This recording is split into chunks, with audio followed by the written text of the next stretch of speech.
which I'll be showing you towards the end of this webinar. AIA Middle East is basically one of the largest chapters under the umbrella of the American Institute of Architects. Our main headquarters is Washington, D.C. The Middle East chapter headquarters is in Abu Dhabi.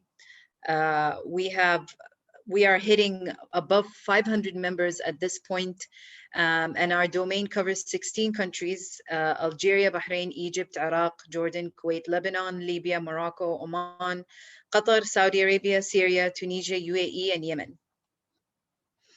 Us as AIA, and specifically the AIA Middle Eastern chapter, do these talks as a way of spreading design excellence and design awareness in whatever setting we are. And of course, with the onset of COVID, it had allowed us to actually be able to provide a wider range of webinars that are much more available to the attendees, thereby bringing speakers from all over the world. Not only do we do that, we also go a step forward by providing industry standard contract documents for whoever's interested. We conduct market research in the areas that we operate. We more or less serve as an advocate for the architectural profession.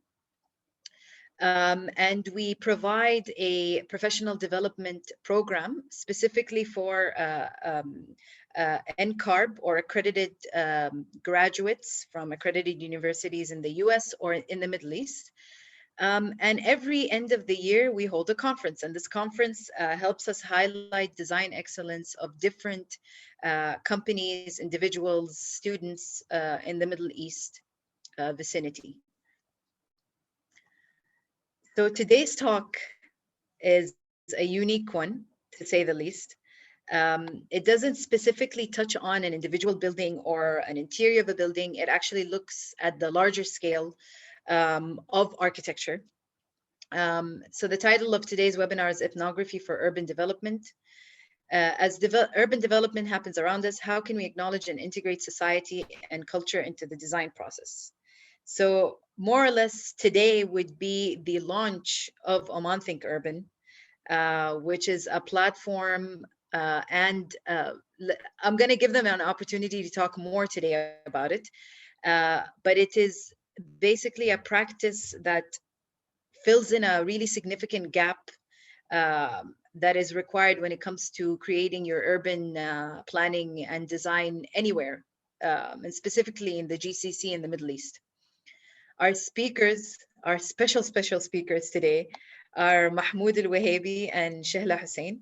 A quick bio about Mahmoud: he's an urban planner at heart, coming from an urban tribe at the core of the city of Muscat. Carrying on his family legacy, Mahmoud delved into the field of urban planning since a young age at the finest urban planning schools in the United States and South Korea. Mahmoud's expertise in the field was amplified with his exposure to more than 27 nations around the world and research publications focused on Oman urban history, traditional planning practices, planning policies, and the post-oil economy. Professionally, Mahmoud holds professional certifications such as LEED GA, IBDL International Certified Training, APA certification, and the Illinois Leadership Certificate accompanied by work experience with international and local organizations, which he will, I believe, touch on during the talk. Shehla is an architect, urban planning professional, and design researcher with a Master's of Architecture from the University of Massachusetts Amherst. During her early studies, she developed a deep sense of community focus in design development and centered her theses in both degree programs on disaster rehabilitation, housing stemming from the climate and change crises that have been continually plaguing communities, and assisted UNDP India in developing guidelines for rehabilitative programs.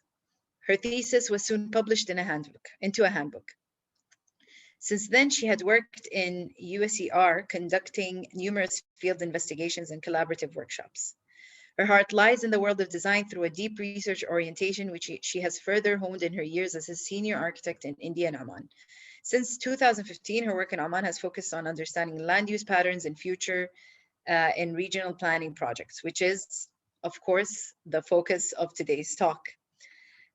So without further ado, I will hand the screen back to our speakers so they can start their talk. Also, before we do that, Just a quick indication to all of our attendees. Keep in mind, there is an icon that says Q&A on the top of your screen or the bottom of your screen, in which throughout the talk, you can post your questions. And at the end of the talk, we allow 20 minutes of Q&A in which we will read out your questions to all of the attendees, and then the speakers will answer them live. So there you go. Shehla and Mahmoud, I'll stop sharing so you can share your screen. So first of all, Assalamu alaikum wa rahmatullahi wa barakatuh. Thank you so much actually for hosting us for tonight. I know that it was a prolonged one, but I think that we have picked the right time. It is basically the launch of Oman Think Urban as a service provider. We have been actually, operating as a platform right now for quite some times, and we are, proud of what we have done so far. So first of all, I would like to thank you, Mariam, and thank AIA Middle East for, hosting us.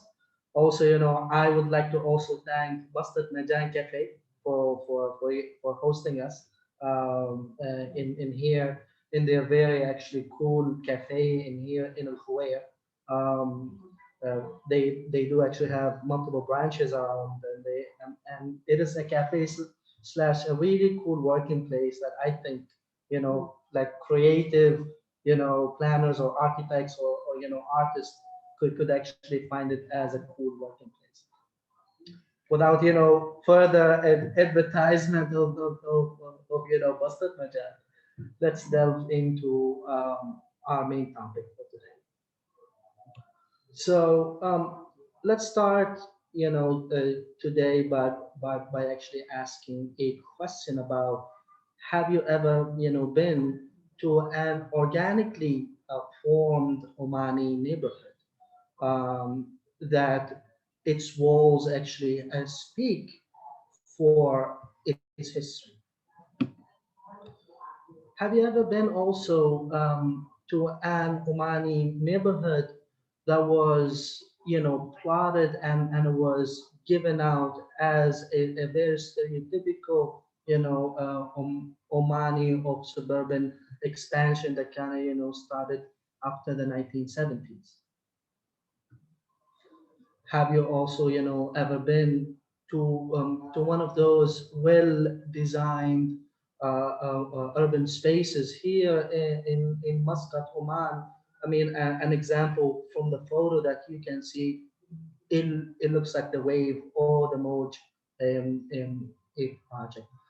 But then, with all of these in mind, our major question in here is that: what if you had to design a building or a place or a new project, but only using people as your source of design?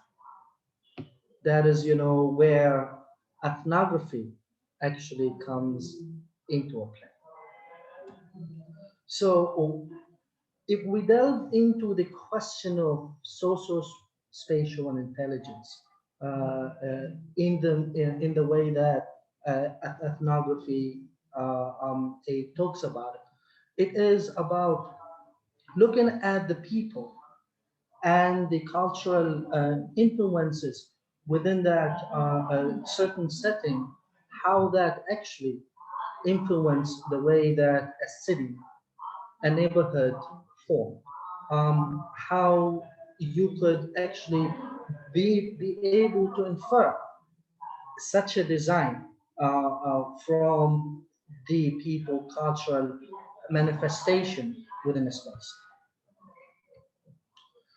So when we talk about socio-spatial intelligence, we obviously talk about very human-based narratives.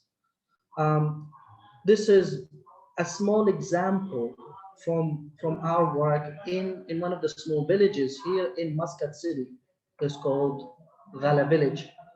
And then from their narratives, we get to understand that these walls, these areas that within that, just a space, it actually speaks volume about what the people are in that particular space.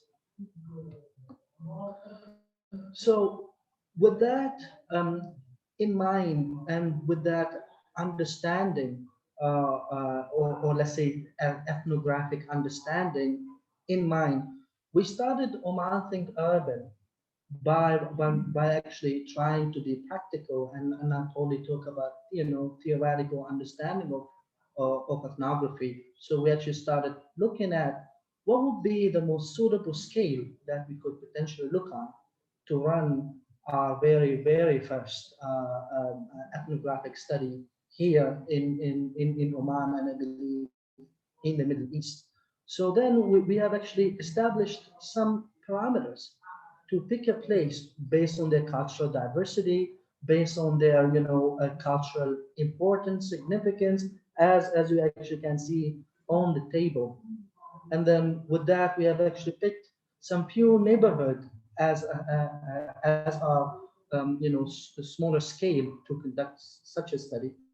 And we ended up actually starting with our beloved Ghala village in Oman. So as you can see here in the map, it is kind of in the bottom of Muscat city. So this is where we are actually proving our concept of ethnographic field study here in Oman. Yeah, and just like Mahmood said, when we started in Gala, we wanted to make sure that ethnography requires that we have a very studied approach to how we can move from a broader context understanding to a much narrower field of what we want to understand from the people. So we started to develop field tools to make sure that we have guided conversations, and we can follow certain protocols on the field, know how to talk to people, not in terms of a survey or questioning them, but in terms of conversations. And this was very carefully debated upon and discussed on how we could come up with this style of conversation. So we started to dig in and talk to various people on the field. We have in-depth conversations with people of various profiles and various demographics. We started to make sure that we followed all the protocols of taking notes and making sure that we recorded our conversations in their entirety to really try different styles and methods of ethnography. And this also includes group discussions, spot observations, and after conducting this sort of a method, one question is how can we preserve the authenticity of the information that we collect? So it is this is a especially important part of urban ethnography, where ethnography would be mainly dealing with very detailed nuances of the way people in society behave. So we had to make sure that when we preserve this information, it was actually connected to space. And we for that we try to make sure that we don't oversimplify, which means that whenever we have our conversations or anytime we have our discussions, we have extremely detailed notes, and we try to analyze each and every phrase of our notes and try to categorize them, keeping in mind where they came from. So this way, we're able to ensure that the data is tracked right from the most granular level and before it gets categorized into some sort of an intangible and tangible aspect. And here we start to understand how these two have a very strong relationship. And not just in terms of the relationship, but the quality and the depth of that relationship is also something that we are able to expose and extract from our work. So with this, we start to create this process, and this process becomes a documented process that we can follow for various types of studies and for various spaces. The same gets repeated in every neighborhood that we will go into, and it makes sure that we're able to figure out the neighborhood characteristics, Um, so in terms of that, it would be like, say you have data review, and that would be all the information we collected on the field. We would start to analyze this data and see what are the tangible and intangible aspects. And we started to find that not all intangible aspects are connected to something physical, and that there's a lot of them that stand independent of a spatial element, but they're very important to the sense of community. And we start to then figure out the criteria with which they are modeled. So we understand that they start to form the criteria that characterizes the community. And by then trying to like using quantitative assessments, we go back to the community and can figure out if our like if our studies are can be validated, if there is anything that needs to be refined is missing, and from there is where the magic really can happen. Yes, yes. It is really in a very simple language. We are delving into the DNA of that neighborhood. It's trying to pick it apart and from there reconstructing it back in such a way that gives a a certain kind of expose a certain characteristics of that place under a certain categories that we could potentially weigh.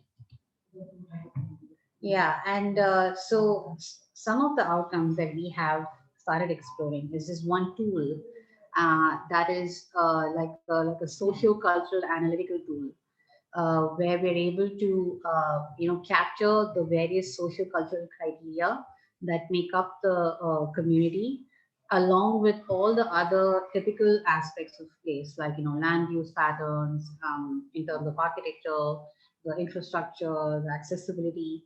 And with all of these elements combined, we are able to weigh each of those elements to say that, okay, these areas have more value and are interconnected to other values. And with this understanding, so every neighborhood would have a different diagram, would have a different profile. And this is something that we're still, it's like a work in progress, that when it can be achieved even for one neighborhood, we can apply it to multiple situations. Yes. For instance, you can use it as a tool to know if your project that is developing in that area has any chance of success. Will it be accepted by the community or not? You can even use this tool to understand what are the gaps in the first place that can actually be answered, and what value do they hold to the people.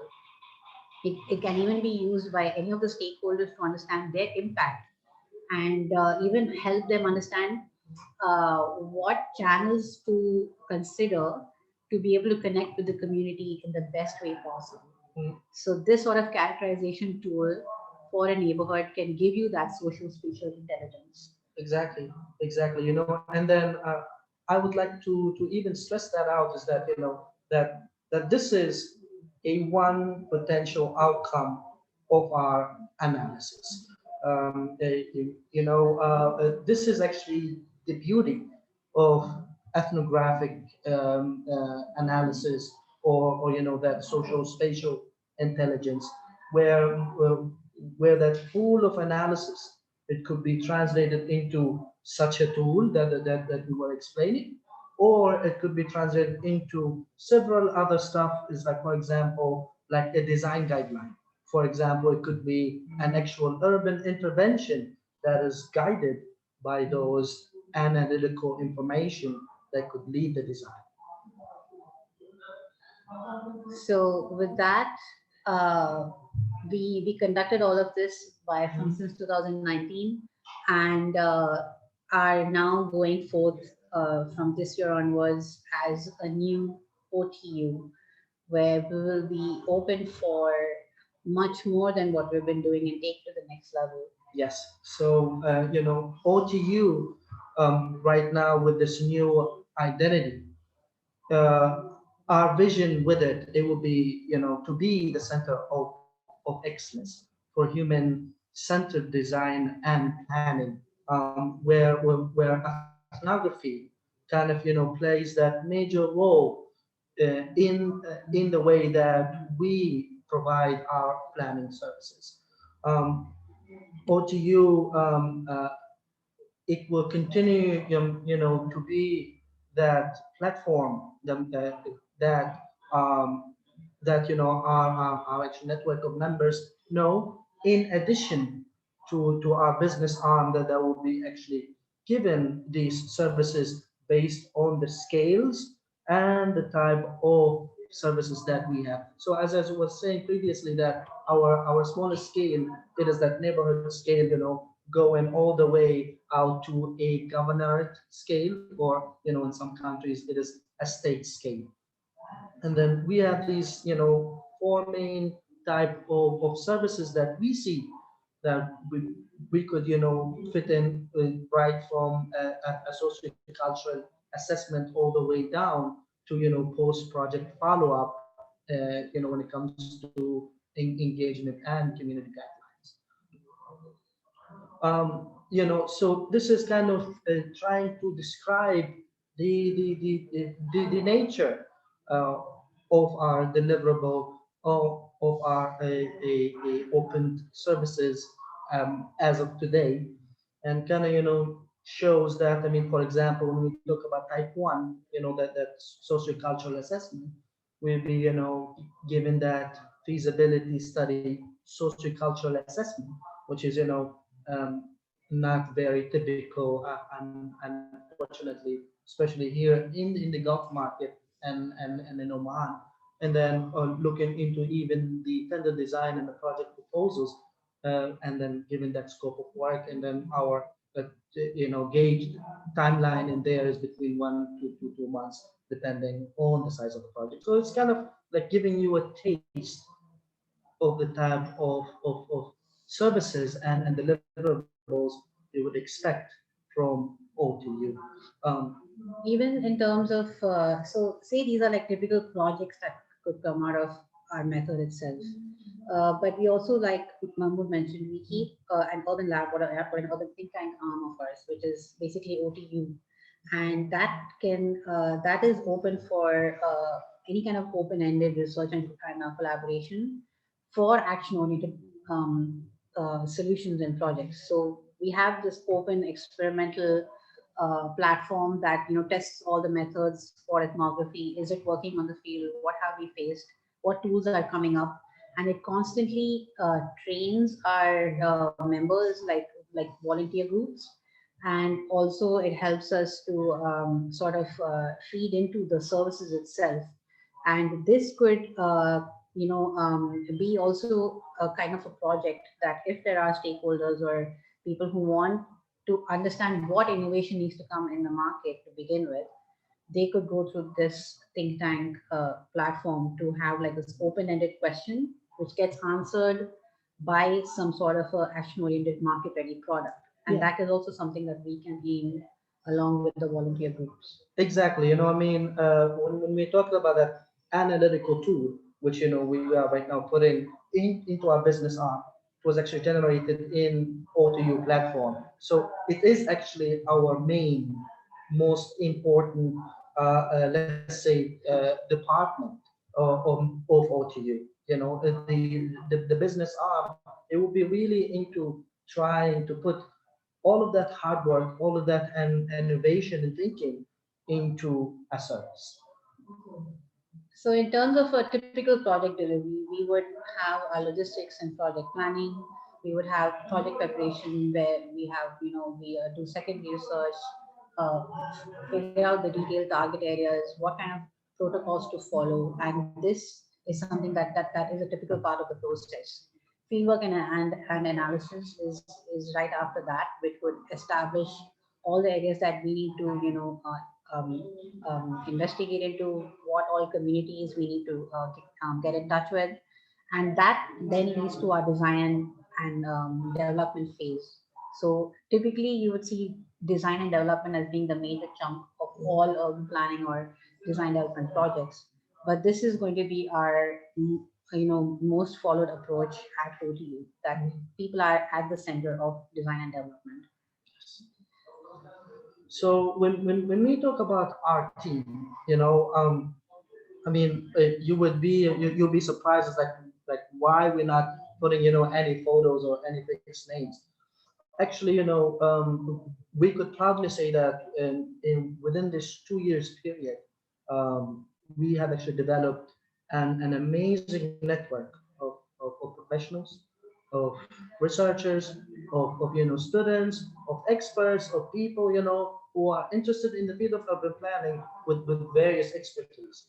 So the way that we'll be conducting our business in OTU was that our network of people within the platform, it will be actually our pool of experts that we'll be drawing on in our business. So we are actually benefiting our members, and then not trying to limit their potentials, but rather tapping into their potentials as these projects require. Yeah, so that kind of allows us to hone like a great place for all of these people to be connected. I think one of the major outcomes of what we've done so far in just the volunteer program is, have everybody connected. There are all these people out there with all this expertise and all this curiosity and everything else. And OTU has started to become that place where, I hope I'm right in saying, been able to connect everyone with each other in a much more accessible manner. And it also allows us then to have the flexibility to choose the kind of expertise required as per the project requirement. So Yes. we're not fixed on just a particular skill set, but we can actually give the opportunity of the skill set requirement to the larger network. And then it is also two important policies that we can set up, OTU on. Is that first policy is that OTU is that free creative space for everyone. So we don't kind of assume that OTU is about Mahmoud or even about Jim. OTU right now has actually proven that it is a platform that is really running on its own. I mean, like we sometimes we even joke about it that it is a baby that has grown really fast. Exactly. And then the second policy that we also ensure is that we don't, kind of separate or even discriminate against anyone who is interested to join OTU. Like we don't put that, let's say criteria saying, oh, it's like you must be, a planner or you must be of some, certain years of experience and so on. It is a free platform for everyone. Yeah, and this is kind of like what we did so far over the years now, and we hope that this urban lab initiative of of this volunteer network will keep growing and will be able to be sustained and even made to grow in a much more meaningful way coming into the future. So with that, I would like to invite all the questions. I think you can see a lot of Yeah. blinking. Yeah, I know. I mean, like some people are excited, and then please, you guys can contact us in here. All this information right there. By the way, that's my personal number, so you could really contact me in there. And then Yeah. please, anyone who's interested to join us, please do. So Mariam, we're set. Over to you. Great. Thank you, guys. You can keep that the contact information page. Yeah. So thank you guys again. It's a fantastic it's a fantastic way of going forward, especially in Oman. And I believe it's of great importance, especially when it comes to, I don't want to say learning from the challenges, not mistakes, but the challenges that were faced prior in urban planning, and how they can be lessons learned to move forward for anything that's in the future, future development, and how you can create a more sustainable way of planning. Just a quick reminder to all of our attendees, if you have any questions, please post them on the Q&A. The reason why I'm asking that is that so the questions are recorded and they can be made available on the YouTube channel as well. I'll actually ask the first question. Um, what, as Oman Think Urban, has there been, you spoke about all the field work that you have done. Was there a reasoning behind these specific areas that you had chose to start with? Okay, so I mean, you remember that slide that we were talking about in previously, where we have put some certain criteria. Um, so I mean, when we were kind of at the very start trying to look is that what is the right scale for us, to start with as a really tiny, group of people. Like what is a community? Like what is the size of people and their space? And then, with that, we kind of come up with our kind of, like give and take, like neighborhood definition. And then with there, we have actually put these parameters and then see, what neighborhoods in Muscat as a start. Of course, our hope is to expand within entire Oman, Gulf, Middle East, even internationally. We kind of like having really high hopes. But then with that, we kind of put some of those parameters and then trying to pick what would be, our kind of first vibrant space with all those different elements that we could really tackle. Yeah, not to say that all neighborhoods don't have all of these. It's just that it's like because there is no recorded or documented understanding of the culture of every neighborhood. This is sort of just understanding from everybody in the network. So they would say, well, I think Louis is like that. No, I think Siddharth is like that, and I think Gala is like that. And that's how we try to just highlight them and say, okay, let's start here. Let's start with the ones that seem to make the most sense, and we can expand from there. I see. So I'll start with the questions asked by the attendees. We've got a few really good ones.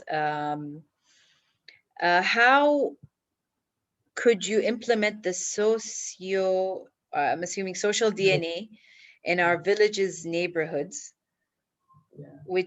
in which they try to keep the old style of life?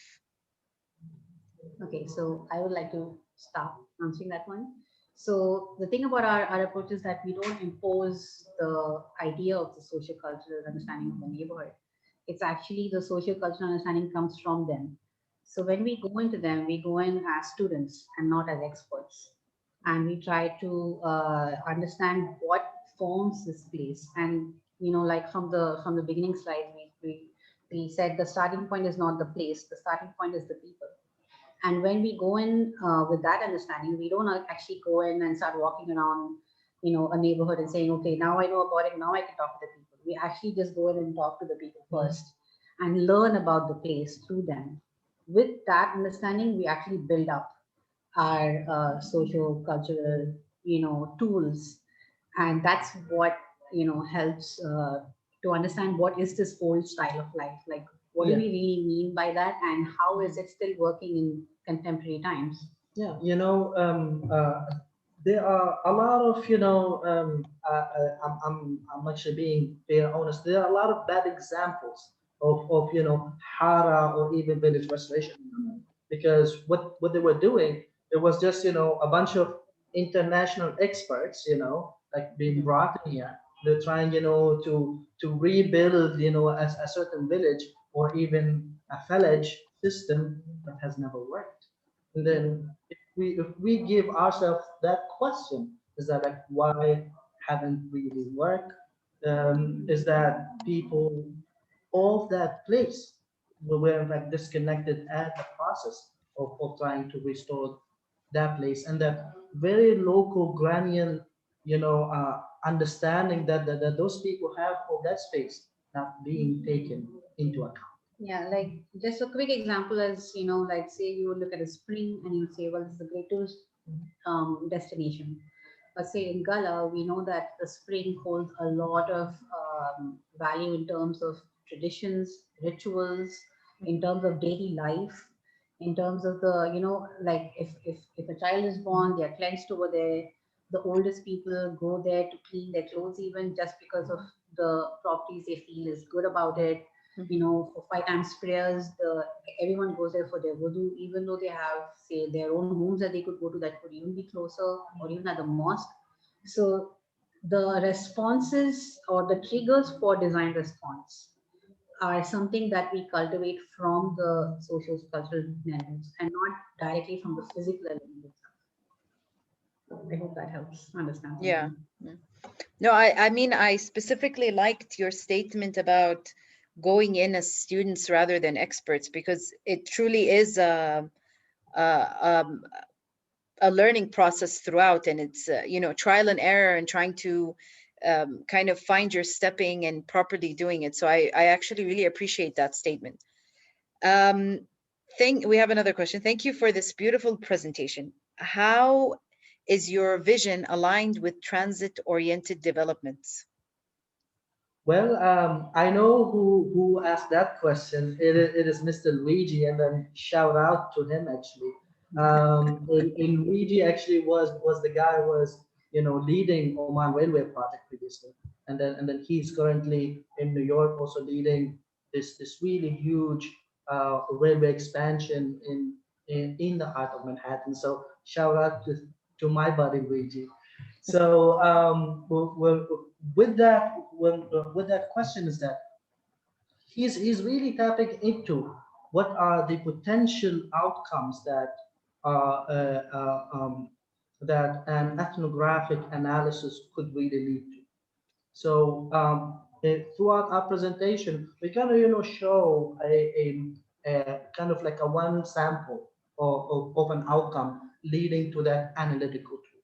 But when it comes, let's say, to a specific example to a transit-oriented development, as we are, you know, exploring a need of that neighborhood around that, you know, what could be seen as a physically, you know, fit area for a transit development, through our, you know, our ethnographic understanding of the people, we would actually get to know like what type of transit that could really work in there. You know, what type of facilities are needed in there. Because, you know, a stereotypical TOD, it would take us very, you know, let's say universal facilities of, you know, park and ride or something like this. But then it won't really delve into what are the specific need of that area, which really ethnographic analysis and social spatial intelligence could bring up to add to the DOD design and obviously the rate of success of such, you know, service. Yeah, like I mean, I think we see some examples like you have, say, multi-story parking areas being developed in some areas which are completely empty. Or you think like, you know, why is it so empty? It has all these, we have all these cars. Everybody should like obviously park here and start walking around. That's the concept. And yet people don't do that. They still find a way to park somewhere else, or they try to not walk where they should be walking, etc. So, you know, like Mahmood correctly pointed out, that design brief for that TOD is something that could really easily come up from such an approach. Also, you could even assess impact, knowing that, you know, is this the right place for a TOD? What kind of an impact would the TOD have on all the surrounding neighborhoods? And how could we get the community buy-in? So if you can actually understand the character of all the communities in and around the new developments, you would know immediately the kind of travel habits or even anything that's remotely associated with the need for travel. Also in terms of the character of a place and how they would appreciate or not, the principles of a theory coming up there. So there's a lot of potentials where you could actually make it very like which could make or break the whole concept. Agree, agree. You know, you could, you know, simply, you know, just put a bike lanes in there without, you know, understanding the cultural, kind of understanding Response, yeah. behind it. So with that understanding, you know, you would offer those right circumstances for those bikers in that particular community, Yeah. given that local culture. You may even come up with maybe small grassroots initiatives to encourage cycling in the first place, or know that okay, there are some other aspects of that design element that need some other approach, not just in terms of design, but in terms of policy, or in terms of just like any kind of like educational initiative. They don't have to be exactly urban planning or design related initiatives. They can be disconnected, but then coming back and feeding into the design response. Okay. So we're racking up on these questions, which is really good. I'm really glad. So, okay, we have a question which is pretty targeted at the local aspect. How do you link with projects implemented by different ministries to ensure that these projects are thinking urban too? Can you repeat the question again? Just to... So how do you link, I'm assuming projects when they're talking about your initiative, how do you link aspects of your initiative with different ministries to ensure that their projects in particular are urban or fall under the realm of, I guess, proper urban planning? I think that the versatility of ethnography, it could actually allow us, or let's say allow ethnographic and analytical tools to be at almost every stage of any project. I think it is important to understand, I mean, especially for the audience, that ethnographic studies, or as they call them in the high-tech industry, user research. It's actually used almost in every big industry out there. IT folks do it, like even for the love of God, Burger King actually do use it. They do actually, and then like through this ethnographic understanding, they would actually know what tools that they should design, and then what segment of the population that they'll be serving to ensure, obviously, a higher rate of success like greedy companies. But then, when it comes to us, in the realm of urban planning, is that we truly use this tool as a way to either, go throughout the project and manage it all the way, or we could, intervene at some stage of that project, and then try to give that element of ethnographic understanding, and that community involvement in the process. So I think what you are, I mean, just to kind of put it in a nutshell, it's all about educating, educating the benefits of what it is, what it can benefit the present term as well as the long term when it comes to urban planning. Not only educating, actually, and Yeah. Shehla could take. Actually, so what we've been doing in parallel, even before we officially launched, is like we've been sort of lobbying for this method. So we talk at various conferences, we meet with various stakeholders, get them involved. There are government stakeholders who are actually involved with us on the field. They get a sense of what we're doing. And so this volunteer platform really makes sure that everybody can access it from top to bottom. Everyone can access it. Even people in the community without urban planning or design background have a right to want to understand their urban futures and their spatial futures. So that's kind of a very big part of making sure that we can connect actively and keep working towards that connection. Okay, so that we are within the time. Do you welcome sharing knowledge? I believe that had been made very clear. I like sharing knowledge is a must. You cannot be stingy with knowledge and in information. And we're all students. Yeah, I think that that you gotta be messed up in the head if you think that not sharing knowledge is something. That's good. That's good. And I think it was made very clear. It doesn't only stop in the knowledge that whatever knowledge you produce, but you actually invite volunteers to join you on these field work, let's say field work exercises. And obviously you educate them about it.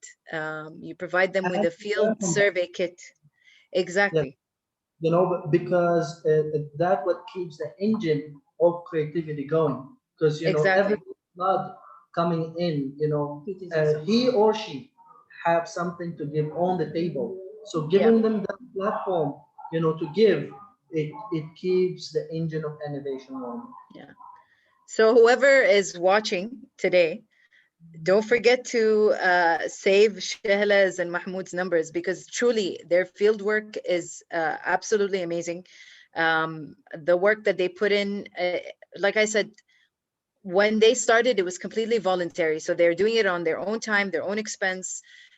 They're going out in communities and learning the history of these communities, interviewing people. So it is a very insightful and beneficial exercise for people who would like to know more about ethnography and the importance of ethnography in urban development. The next question is related to LEAD. Oh, sorry, Mahmoud, do you want to say something? No, nothing. I'm just listening. Um, Okay, so the next question is lead practice and global sustainability development goals. So considering them on a national level, how much of its guidelines are being followed and implemented? The SDG. Yes. Yeah, Yeah. Mhm. So actually, okay, I don't have the graphic right now, but we actually identified that the sustainable development goals, there are like 17 of them, and at least 3 or 4 of them, just on the offhand, can directly relate to what we're doing, because community-centered and participatory planning, even increasing inclusion, sort of people's rights and civic rights, everything is spoken to through the practice of listening to people and culture and involving them. In fact, even Oman's Vision 2040 has people and society as one of the first, goals of it. Yeah. And that's where we have naturally been responding. Like actually, even the world over, you see a lot of social injustice, a lot of isolation of cultural identity. All of that is actually just all over the place. And the SDGs, the Oman Vision, all the various And the international ONSS, visions. which is Oman National Spatial Strategy, it, Okay. you know, here we you do see, go. I got it Yeah. for you. excellent. So you know, we So do actually see ourselves. yeah, it can work towards good health and well-being, gender equality, quality education, even in terms of We I are think women majority group, by the way, yeah. when it comes to gender Yeah. equality, like 90% women group. It's I amazing. mean, not just in our functioning, but also we understand gender sensitivities on the field and how it affects spatial planning and parameters, sustainable cities and communities. So like communities are always put in now, and it's no more just about a green building or a green technology. Everywhere you will see that community participation, inclusion, etc. Partnerships is all part of what we're doing. So I think we can very easily relate those goals.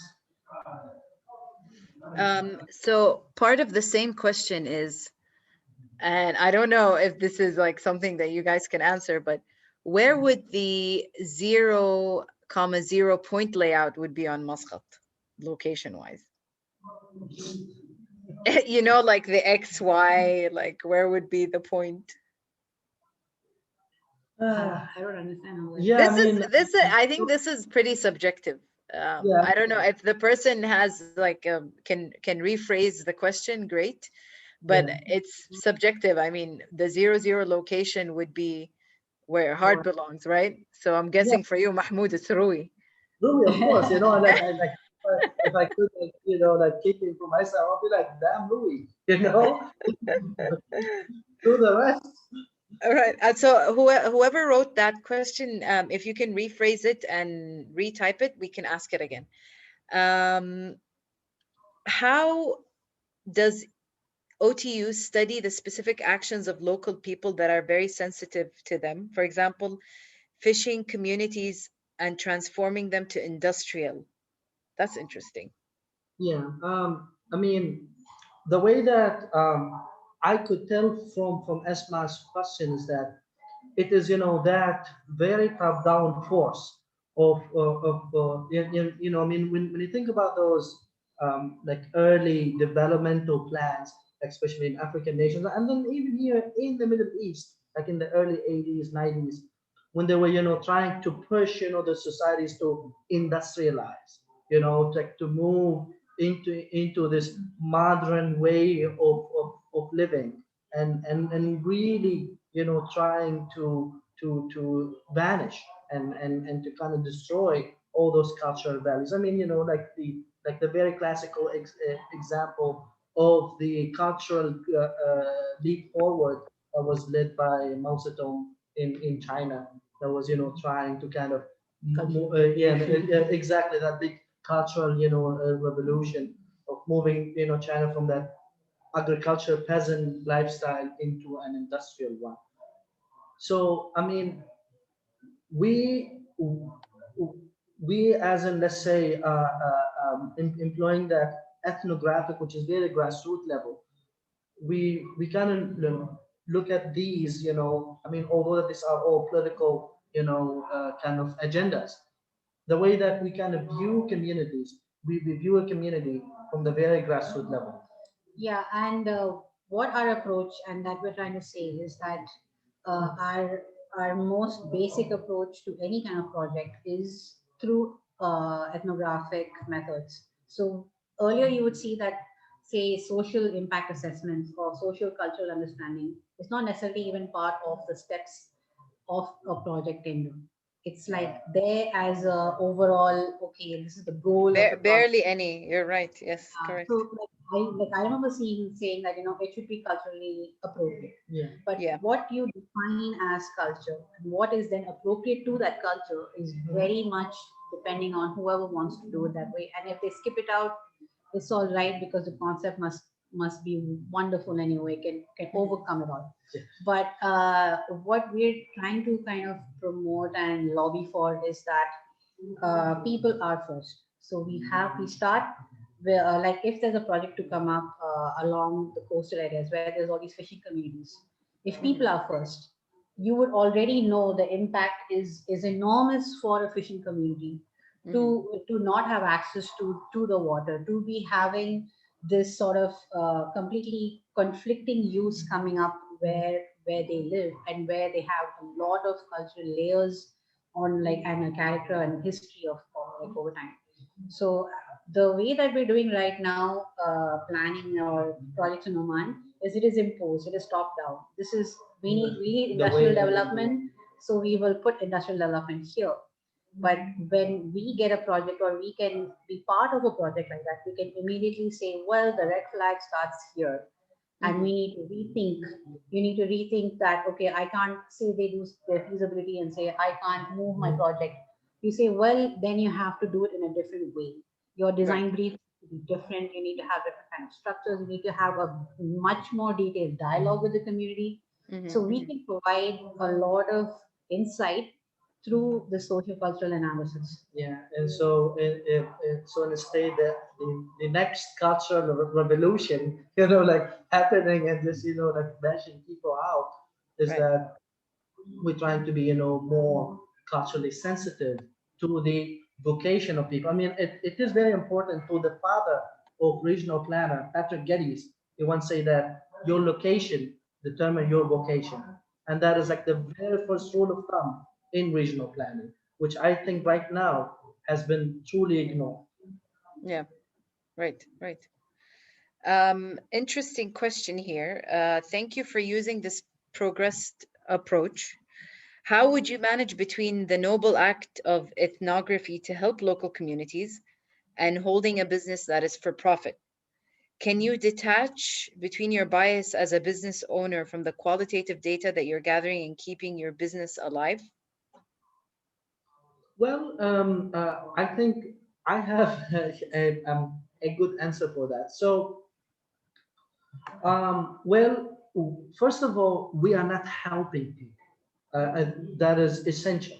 You know, we are actually providing this as a way for people to help themselves and to get their say on the table. And then, you know, once again, we are the students and they are the experts, just giving the event. Mhm. Yeah. And then, you know, when it comes to our biases, you know, like we as a learner, we try, you know, to keep our biases away. So, you know, we don't come in there as those, you know, like greedy guys who try, you know, like to get all the money from them or from the client. It is actually not the case. What we are doing right now, you know, in our, you know, business, let's say model, is that we're trying to run a sustainable platform that could sustain itself, not you know, an extremely for-profit, you know, organization that's just like sniffing money away from people. And I think it's also important to understand that what we're proposing is Mhm. not extremely revolutionary. Yeah. There are a lot of parts of the world where participation from scratch is a part of required process. So say, Correct. like in Norway, I know that as soon as there is any kind of development proposed in, say, any kind of a sensitive or culturally or historically sensitive area, it Mhm. is a responsibility of the architect to write individual letters to every resident in the area, get Correct. feedback, and give a detailed report of all the responses and get them participating right before concept even. So Correct. this idea and process that we're talking about is not so where everybody starts with participatory planning for design.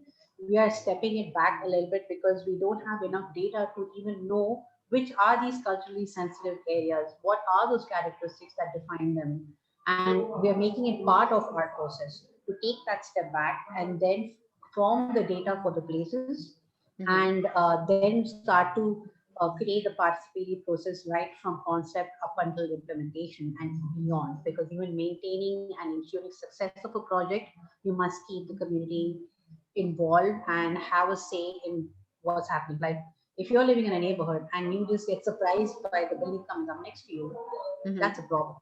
You need to, Correct. if Correct. you're living somewhere, you should actually be privy to the fact that, hey, I know this place is going to develop in this particular Yes, way, surprise. and I hope I can have a say in the matter. That we don't have a say in the matter is a problem. So we're trying Right. to get this to become normal. Right. Which is something I'm sure a lot of people had noticed in a purely residential area that you have a ground and first floor, you suddenly have an apartment building that's 6 stories high, and everyone there can see everything that's going on in your backyard. So that shows you a very, very clear example of something going wrong in urban planning. Um, all right. Thank you for the insightful talk. Are you more interested to revitalize existing communities or to develop new areas in a sustainable way, learning from these old unsustainable settlements? Well, I think, I wouldn't say they're old unsustainable settlements. They've yeah, had their pros, I think. of course, of course. You know, I think that, you know, our priority, Mhm. it is not the greenfield development.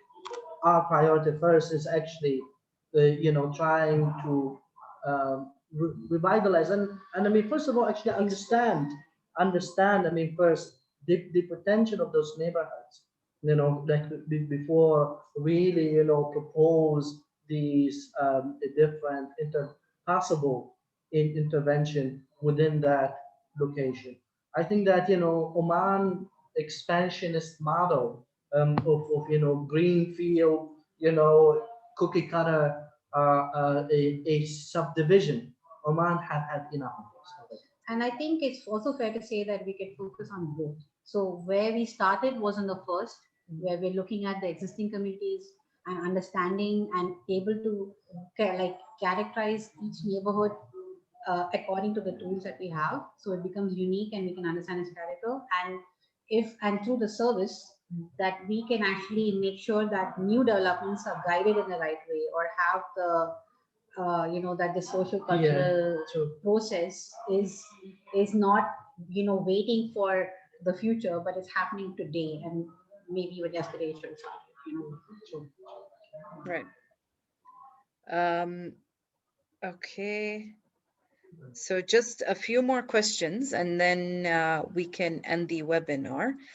Actually, this is a statement, not a question. The statement is that we have a great example of urban planning and community in Ras Al Hamra development project within PDO.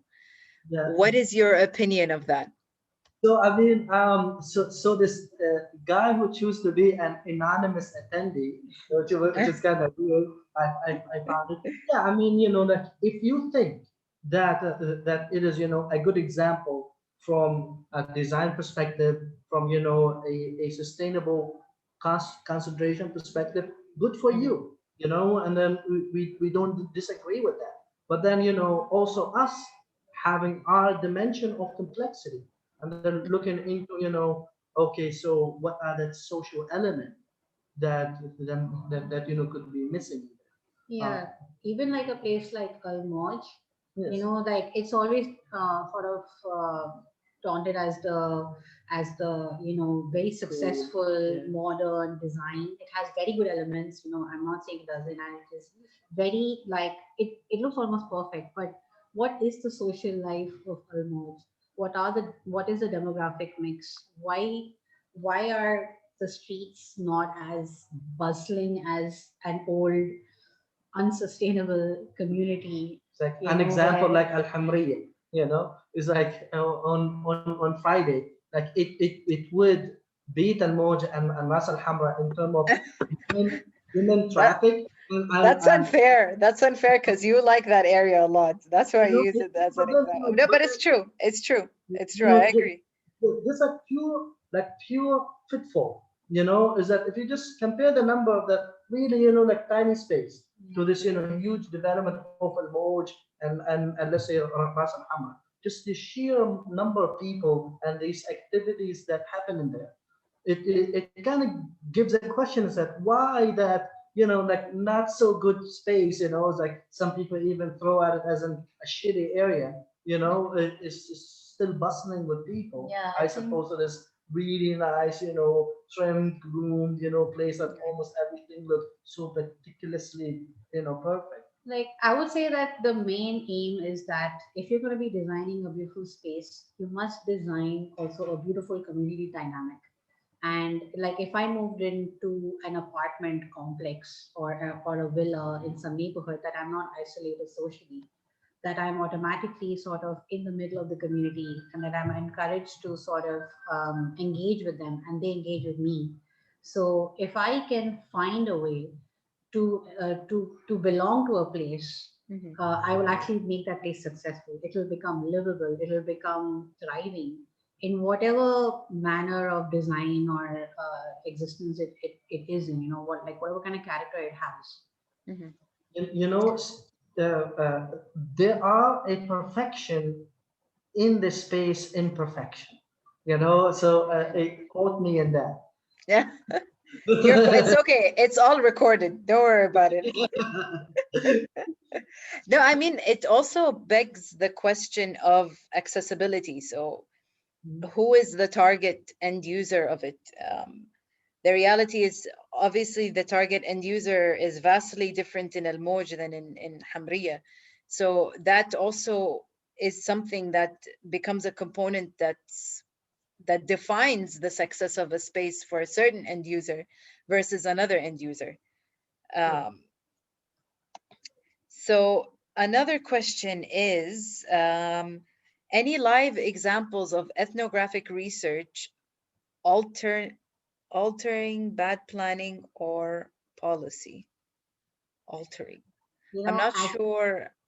Uh, so, I mean, I don't know if I'm correct in saying this or not, but I can say that, where other sectors like, IT, like say Google or Microsoft or GE have used ethnography to start being really responsible to and responsive to their users or their customers. Mhm. Urban planning, city planning has not necessarily use ethnography to alter its future, but try to come up with at least community-centered approaches. Like you will see things like placemaking, and you see design charrettes, or you will see the talk of community participation, assuming that the baseline understanding of community is already there. So ethnography for us is an approach much deeper than the participatory planning. Like I feel like participatory planning is the next step, and if you have the baseline data. So ethnography solving or altering bad planning and policy, I'm not completely aware of. So, Yeah, I mean, like within, let's say, the Middle East region, I'm actually unaware of any example. Like we consider ourselves as being pioneers uh, in the field. And then, are there some international examples of this? Yes, there are. I am actually aware of several. There's, an example of actually changing some actual transport policies within the downtown of Manhattan, actually, in terms of the timing of parking. And then they were, like people that were complaining at some point of time about this weird parking scheme. So some professor, actually some ethnographer, she would like to call herself, she actually conducted a full-fledged ethnographic survey in that spot where actually I finally found the right timing and the right policy that the Manhattan police should use to be able, to make these parkings much more effective. Which I think also partially answers. It doesn't partially answer, but I think it kind of touches on the question posed by one of the attendees. Do you have any planning policy you'd like to suggest to our planning council? No, because it's a paid it's a paid service. But I think what you answered is that through ethnography, you can actually come to conclusions that can help you create the correct policy rather than just throwing a policy in the air and hoping that everyone would follow it. Yeah, So I think that kind of helps explain it. it does. One thing that ethnographers, I mean, pure ethnographers, have been pointing out throughout time is that ethnography showcase the hidden obvious. Sometimes that alteration into a policy or some regulation, it could be just some tiny little thing that is so obvious, but it is hidden because we have been so focused into the technicalities of it. So it Yeah, become that hidden obvious that ethnography is so good at unearthing. yeah. right, right. And with that, um, how would you explain that particular term of ethnography in your own words? That would be like the perfect way of explaining it to someone who's never had any urban development or you know Uh, background in that. well, see, simply put, ethnography is a social science. It is to understand people and society. And it's actually very widely applied. It's not just for urban planning. In fact, we're doing it for urban planning, and it's not that much done before. Hmm. But it's actually Pioneers. so ethnography is actually a very deep dive sort of immersion into a society to really understand its values and its functioning and everything else. But what modern ethnography has come up is it's a little bit more quicker. It's a lot. It has a deep dive element to it, but because of the way that development is happening, it's so rapid and it's so quick. Everybody wants answers now, like give me a policy now, give me a design now. So Hmm. it can happen over a very sort of rapid but deep, like teams of people going in. Earlier it was conducted by individuals. Now there are teams of people going into a place and sort of merging into the community and and trying to sort of become a part of the place. I mean, of the community itself. Yeah, I mean, like the way that I would personally, put it, even like for my own students and for the people who ask me about ethnography, I would always, I mean, like in a very simple, of course. I mean, like it doesn't give justice to this very complex, let's say, terminology. But the way that I normally put it is that it is that interaction that humans have with their environment. How that environment influence them, and then how they influence their environment. Um, uh, in a sense that we as humans, we're quite unique, because when you think about all the other creatures, they have a naturally made habitat. Like when you think about a camel, its natural habitat, is a desert. It's naturally there. When you think about, let's say, like a monkey or something, like you would think about its natural habitat, which is, somewhere like within a jungle. But then what is unique about humans, that our habitat, which is that city, that settlement, it's human made, like it is man made. Like we actually build our habitat. And then with that, we kind of manifest a piece of ourselves, like a piece of our culture. And then that space also, with time, affect that cultural manifestation into something that also kind of, influence us back. We're not a one-way creature. We are always that interactive creature with our space. Right, right. Well, we are at the end of our Q&A.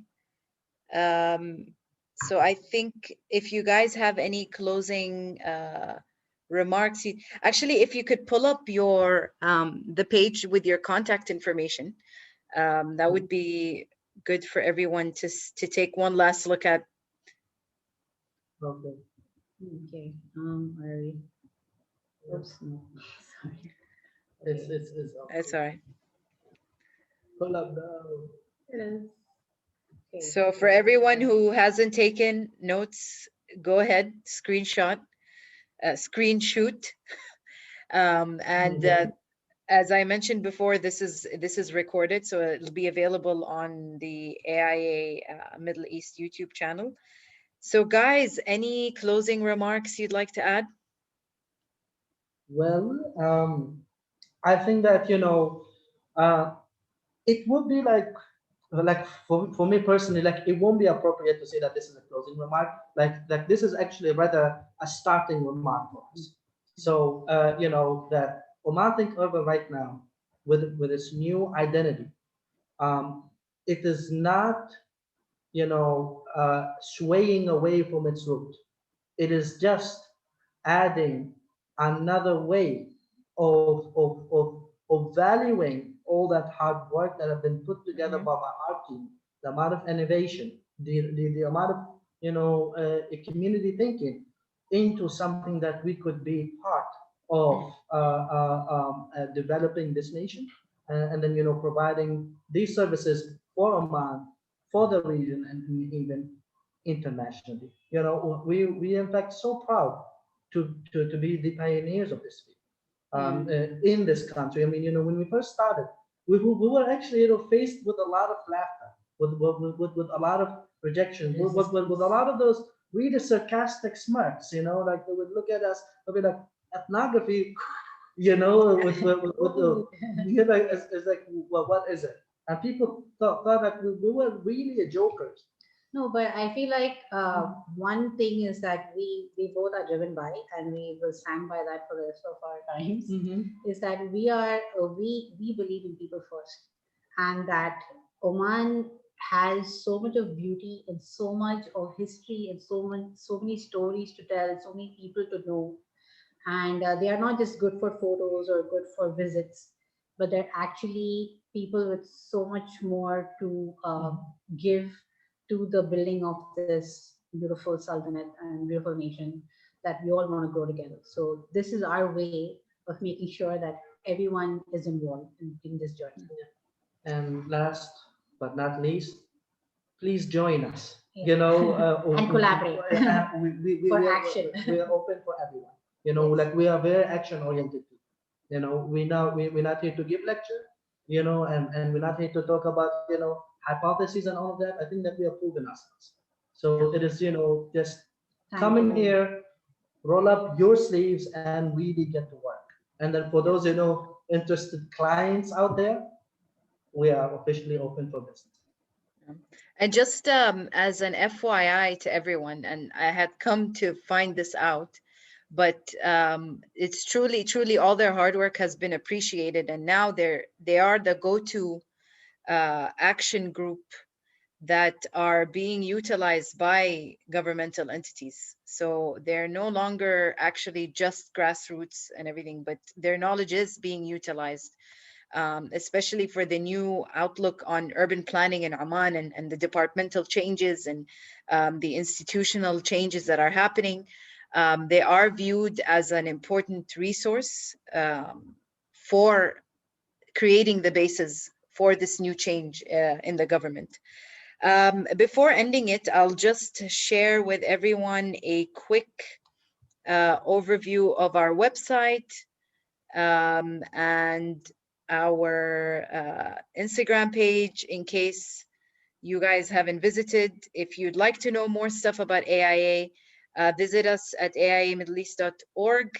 You can see all the events that we have posted here. You can become involved and be part of AIA. Or if you just simply want to get email updates, you can type your email here. And you can also, if I can get this right, follow us on Instagram. We post everything on Instagram as well. And you can follow us on our LinkedIn page. And with that, I'd like to thank our wonderful speakers for the initiative that they have, and thank all the attendees who made it through. And we lost a few, but it's okay. They'll find out more on the YouTube channel. So if you want to find us on YouTube, just type in AI Middle East and you'll find our page. And thank you again, Mahmoud and Shehla. I appreciate social media and our new website, by the way, is Yeah, much yes, cooler. that's true. Their actually their Instagram handle is tagged in AIA. So if you cannot figure it out, just visit us on AIA and you'll see the tag as well. Thank you again, guys. And we will have you soon again, maybe for another talk. We are Look so forward to available, it. inshallah. Take care, guys. Yeah, Thank you, everyone. everyone. Bye. Thank you, everyone.